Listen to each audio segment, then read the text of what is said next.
This is a mock interview conducted by ForumIAS Academy at New Delhi. The interview panel includes eminent professors, retired bureaucrats, and other luminaries. The objective of the program is to acquaint the candidate with the format and expectations of the personality test conducted by UPSC.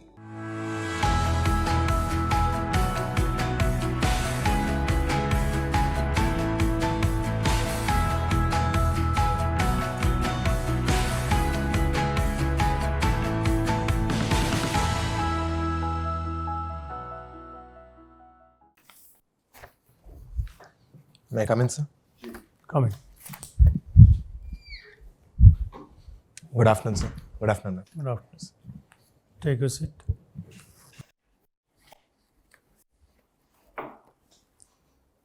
Should call you what? Krishnasreevastav. Yes, sir. Krishna. People call me Krishna. Okay, Krishna, you are from Kadapa, Yes, sir. Andhra Pradesh. Yes, sir.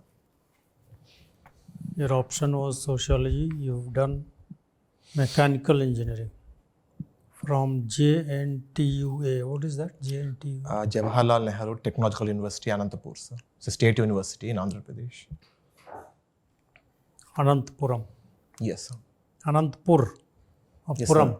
Now it is renamed as Ananthapuramu. Puram. Okay. You have worked as academic coordinator Yes, sir. in Sri Viveka Educational Society. Yes, sir. What were you doing there? So it's a school, sir. I was doing academic coordinator, where I will be handling academics and managing teachers and parent relations.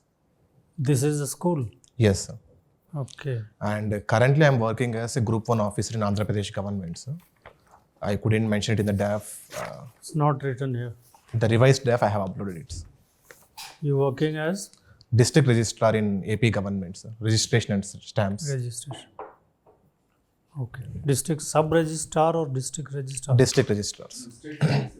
Sorry, sir? State service. Yes, sir. Group 1 service in AP governments. Okay. Since when have you been working there? Sir, I have joined in December, sir. Very recently I have cleared the exam. Last December I have joined. Last December. You just joined Yes, sir. Currently undergoing trainings. training. Okay.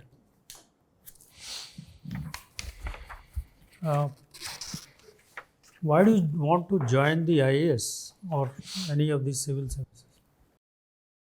You're already working in a civil service capacity.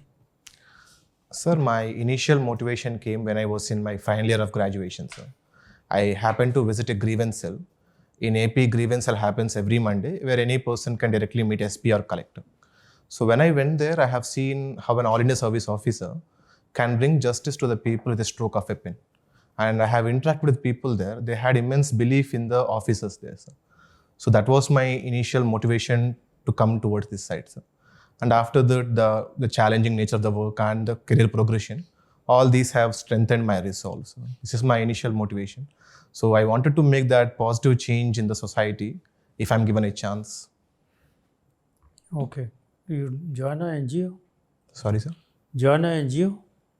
So that I would definitely do if I can't do it here. So Work for the people sure, sir. I will definitely do it, sir. without red tape? So that is definitely a possibility, sir. But there is some career thing we also worried about. So I thought this would be a good career also, while also helping me to contribute to society. So this profession has something unique which cannot bring in other professions, sir. So that was the major reason. If I am unable to do it here, definitely I will consider doing it in the society through voluntary means, sir. Okay. Tell me, what are the 3 drivers of growth in Andhra Pradesh? Sir, post bifurcation, the Andhra Pradesh is largely depending on the agriculture, sir. Agriculture in the sense we have aquaculture and horticulture. We are doing very good in those aspects, sir. And coming to number 2, sir, we are largely a coastal based economy. We have multiple ports now being developed, which are going to be managing the blue economy while also creating opportunities for the AP people, sir. Number 3, sir, now government is actively pushing for tourism, sir. There is a lot of potential for religious tourism as well as adventurous tourism. So these, I believe, will be the drivers of our growth, sir. Okay. You mentioned agriculture. Yes, sir. What is Andhra Pradesh doing which is going to drive its growth through agriculture?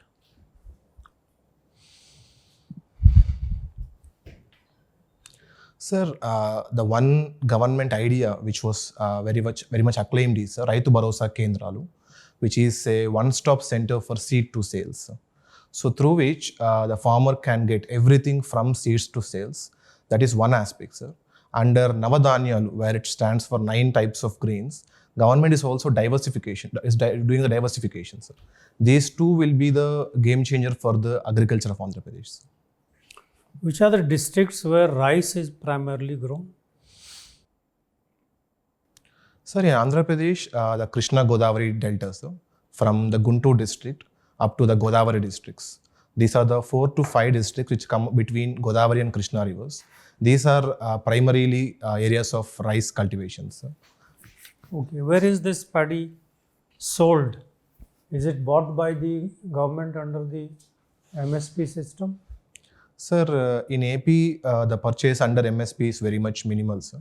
Largely through APMCs, the paddy is being sold. So that is the major thing, sir. Are the farmers getting a good price? Sir, in Andhra Pradesh, yes, sir, they are doing it well, sir. Farmers, yes, sir, in terms of paddy, they are doing. And since we have also diversified, we are also doing pulses and other things. So which already demand is there. So farmers are getting a decent remunerative income in Andhra Pradesh, sir. But Punjab farmers are agitating. They want a legalized system of MSP. Andhra farmers are not agitating. Why the difference? So Punjab farmers have been largely dependent on MSP for a very long time, sir. And the productivity has also come down because of lack of diversification. Number 3, sir, the paddy being produced in Punjab, Haryana is not readily cultivated in those regions, sir. While in case of South states, we largely consume rice. So whatever being produced is directly available for consumption. So whatever the rice that is being produced in the northern India has to be taken by the government or to be sold in the market, sir. And the farm unions are not very strong in South India as compared to the Punjab, Haryana regions. Now, whatever paddy is produced in Andhra Pradesh, I'm sure some must be sold outside the state. Yes, sir. Or exported. Yes, sir. Now, where is this paddy going? Sorry, sir? Where is it going? Which countries, which other states? So, a lot of this Sona Masuri rice, we call it, sir, very high grade quality.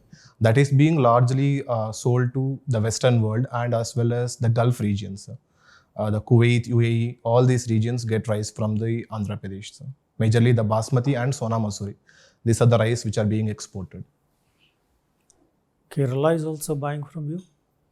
Sir, I'm not sure, sir. I will read about it. Find out. Why can't the Punjab farmers do the same? Sell in the Gulf. They are being lazy.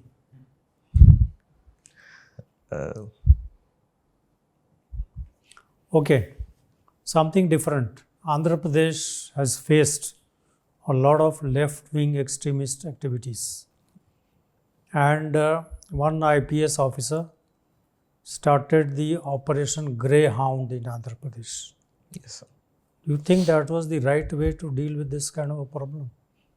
Isn't it more of a social problem than a law and order problem? Sir, Naxalism, when it started, it was definitely the cause was social, sir. The impact has been largely law and order issue. So the AP government has focused on both the aspects. One side, we focused on development, giving more resources, developing schools, colleges, hospitals. Other side, we also dealt deftly with law and orders. So because of these two aspects, I think that is the way how we should deal, sir. Either focusing only on development or law and order will not be fruitful, sir. Very good. Thank you. Thank you. So, in your name, there is a word called Gobbilla. It's Gobbilla, a village, sir. It's a village name? No, sir, it's a surname, sir. Clan name. All right, perfect. So, my dear friend, you have a mechanical engineer degree, B.Tech, huh? And you are now desiring to become, rather you have become already civil servant.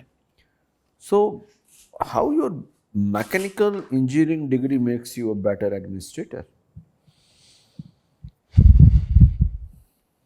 So the core knowledge of mechanical engineering may not be much helpful in the administration, sir. But sir, what engineering is all about is continuous improvement and adaptability, sir.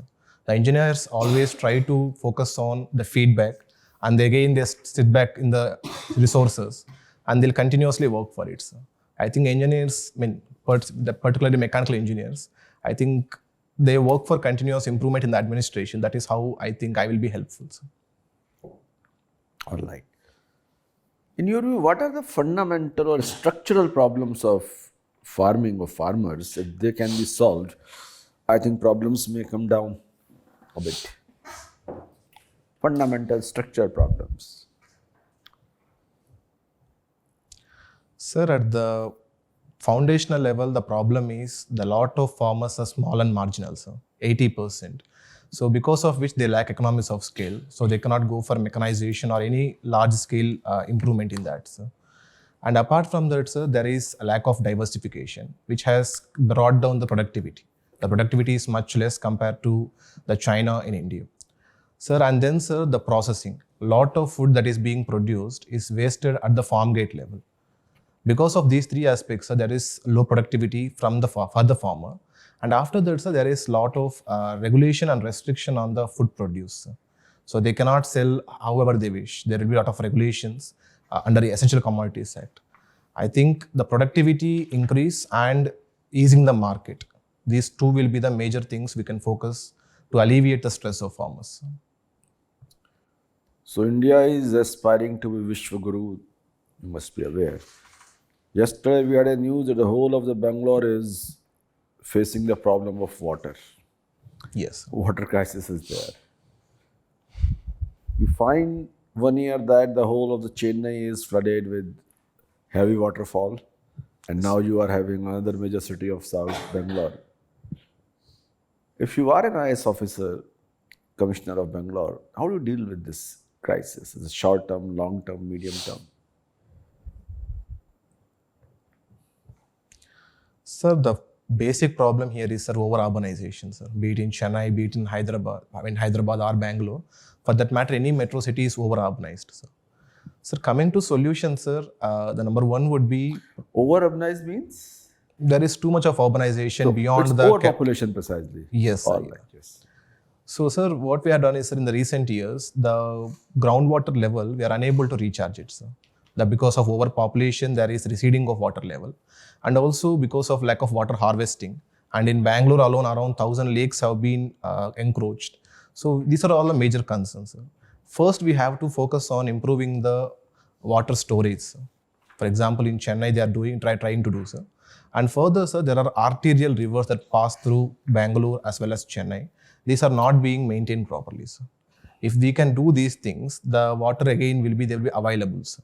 And the Telangana government has done Mission Bhagiratha and Mission Kakatiya, going back to Kakatiya dynasty, where there were networks of lakes that have been dug and the water will be continuously stored in that. I think instead of going for modern solutions, there are a lot of traditional solutions our forefathers have done. So I think those things I will be definitely considering in initial levels. Recently, there was a debate about North and South divide. Some southern chief ministers were complaining that we are contributing more tax to the national kitty and it goes to Bihar and UP because they have higher amount of population, right? So therefore, if we are giving more, we should get more. Don't you think this kind of argument is against the fundamental structure of federal nature of our polity? Sir, firstly, I do not subscribe to the view that the state which is contributing more should definitely get more. The idea of Finance Commission devolution is to arrive equity for all the states. But there is some amount of worry from the southern states that they are not getting enough amount, and that too after post-COVID stress they are having on economics, they are little worried about the money, sir. So what I think is, sir, in the 11th Finance Commission, there was lot of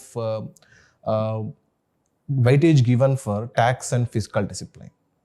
Those things, if further Finance Commissions consider, I think southern states will be getting a little more amount, which they will be happy.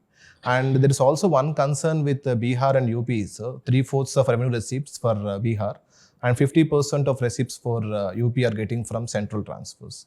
So if we can link those transfers to further development, if they can show relatively good development, those things will be continued in the future.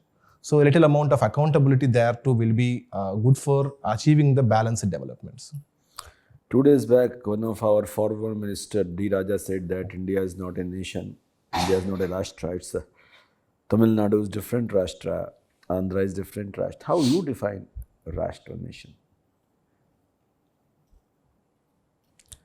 Sir, I think for thousands of years, we were not a uniform country. So we are all had unity despite of diversity.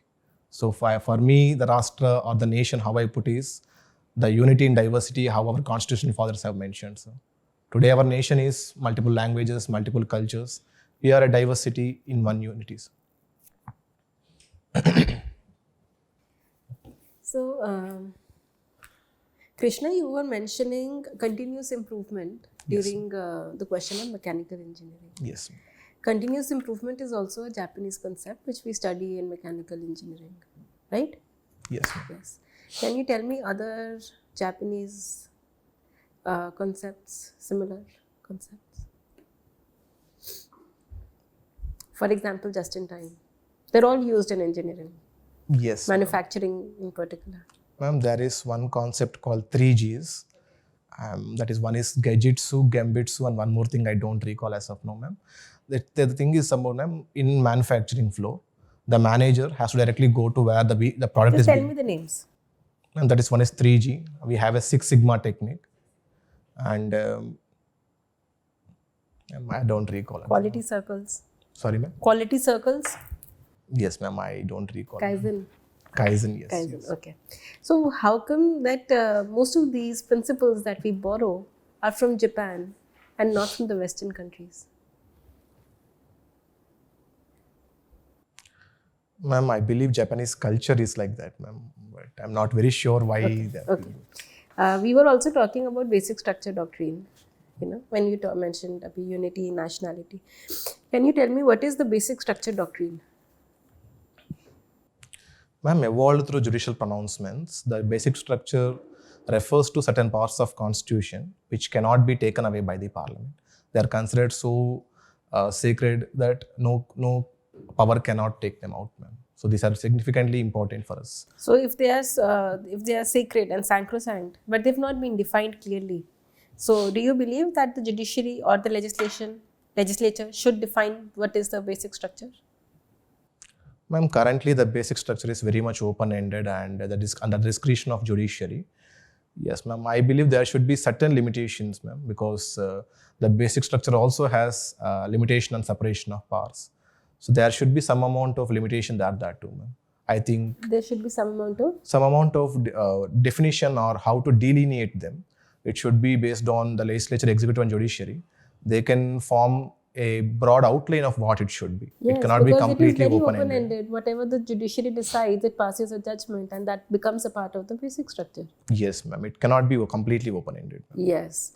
Now tell me that Andhra Pradesh government also is known for giving freebies. Yes, ma'am. Then we have Rajasthan government which gives scooty, laptop, cycle. So how do we differentiate freebies from subsidy in a democracy?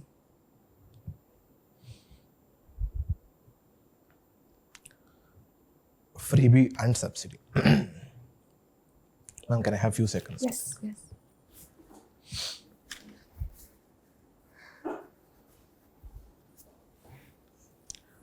Ma'am, generally freebies and subsidies are used interchangeably, ma'am. In general parlance, subsidy refers to certain part of amount that is being borne by the government.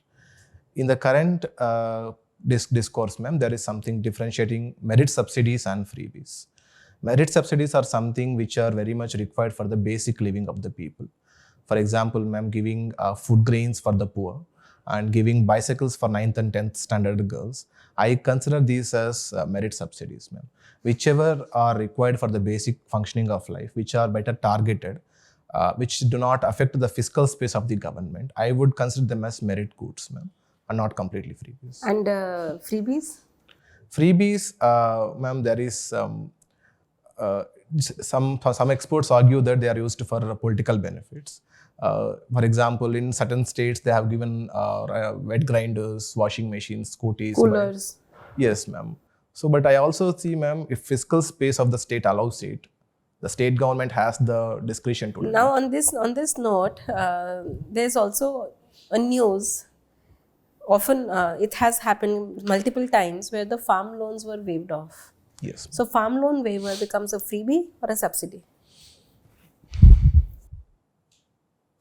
Ma'am, since farm loan waiver does not address the core solution, core problem, I would see it as a freebie than a subsidy. Ma'am. Okay, so in your opinion, farm loan waiver should be done or not be done? It should be done very sparingly, ma'am, only in terms of extreme distress. In normal cases, generally through political voting, for political votes or through manifestos, it should not be done. Ma'am. What is the reason for farmer distress in Andhra Pradesh?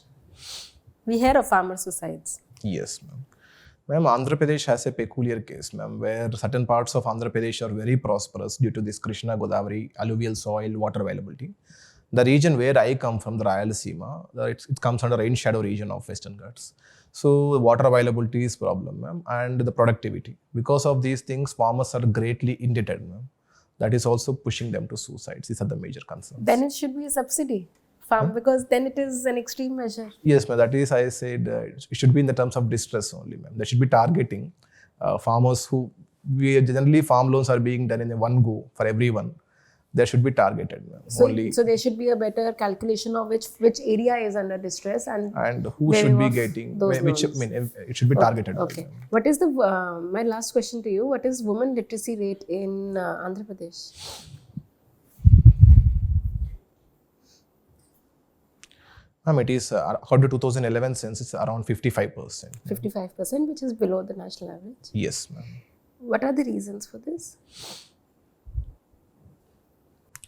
Ma'am, large parts of Andhra Pradesh, the Rayalaseema region and northern coastal region are underdeveloped, ma'am. The Rayalaseema region is completely indebted in poverty, while the northern coastal region was under Naxal influence for a very long time.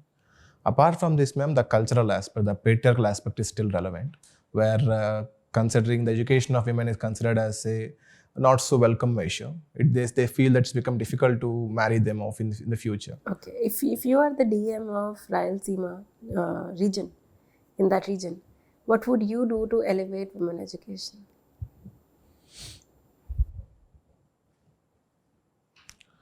Ma'am, the first step would be the accessibility, ma'am. Already under government various schemes, the primary school should be within 1 kilometer. And ma'am, and the major concern is, ma'am, once they attain puberty, they'll be withdrawn from the schools. So this requires social change, and also providing, for example, Tamil Nadu government and AP government has provided bicycles for girl children. And number 3, ma'am, we need a lot of social and behavioral change in the public, ma'am. I would be focusing on that as well through creation of that. Okay. Thank you. Thank you, ma'am. Hello, Krishna. So you have a very interesting hobby of do-it-yourself home Yes, appliances. So you repair them? Yes, sir. I do minor repairs and modifications. Okay, and you learn YouTube or you experiment yourself? Sir, previously I used to experiment too, sir. Now we have a lot of knowledge available online. Whenever I feel confused, I rely on them, sir. Okay. Have you heard about the term right to repair? Yes, sir. What is that right to repair? Sir, it was largely a consequence of what Apple has done previously, sir. What Apple has done is, sir, they have limited the repairs. Whenever a person repairs out of Apple service centers, the device won't function properly. From this started the right to repair movement, where the person who owns the device can repair it wherever they want or whoever they want. That is how it started. So that is. And are there any advantages if the right to repair is granted? Yes, sir. Sir, firstly, we have seen that whenever the devices are being taken to the OEM, the original equipment manufacturer service centers, there is a lot of cost associated with it, sir. So one is cost, okay? Yes, sir. Number 2, sir, many people can do it on their own, sir. So we don't need to depend on professionals. So, and that is one aspect, sir. I think these 2 things I can recall. Wastage? Because you have to throw or buy a new one. So if it can be repaired, you obviously cutting down on waste. You are prolonging Yes. the Yes, sir. you It know promotes. the life of the gadget. Yes, sir. Yes. And has anything been done in this regard in India? Has government taken any step? Yes, sir. We have brought guidelines and we have opened already a right to repair website where all the OEMs have to give their manuals and accessories they have. Okay, but there is a counter as well that the OEM says that if we share the manual or if we share the repair manual, there is a lot of proprietary technology that will be exposed, and that will raise concerns related to IP issues, and also the device can be copied. So how would you balance this concern of the OEMs? Sir, even if they are not sharing, there are people who can completely deassemble that device and they can do it. So I think that is only a measure. The companies are limiting the right to repair things. Sir. I think in the first 1 year, in the warranty period, the right to repair of the device could be restricted. And after that, it should be completely open for the owner to repair it. So. Okay. And should it be granted through law? Which ministry is related to this one? Sir, Ministry of Consumer Affairs. Very right. And have you heard the term IoT also when you talk about gadgets? Yes, sir. Internet of Things. And what is IoT? Sir, it brings various devices to the internet so that devices can interact with each other for a better efficiency. And are there any concerns related to IoT? So technology-wise, there's a concern of privacy, sir, where, for example, the security cameras or even the electronic devices could be monitored by someone. And there is also worry that if everything is connected to internet, a simple malware or ransomware can completely destroy it. And number 3, sir, there is also concern that this is making us lazy to some extent by making it everything handheld. So you were also, you are head of the website management. Yes, sir. India has been one of the largest victim of, highest number of cyber attacks that are happening on India. Yes, sir. Has the government taken any steps? Because a couple of years back, there was a major attack on AIMS as well. And there was big concern that, privacy of lot of, in fact, because, even ministers or senior bureaucrats go there, they go there as a patient, and that data might have been compromised. So it was a big breach. So has there been any corrective step after that? Sir, government has established institutions like CERTIN for government machinery. And we have also come with the National Cybercrime Coordination Center. And we are also creating awareness among the public through Cyber Dost. I think these are the measures government is doing. So. Okay, and it was said that the attack originated from China. And do you think India should also develop such offensive capabilities that we should also undertake attacks in there, although not in public domain, but... Sir, first we can focus on defensive technologies to protect our networks. Okay, all right. Thank you, Krishna. That's all from my side. Thank you, sir.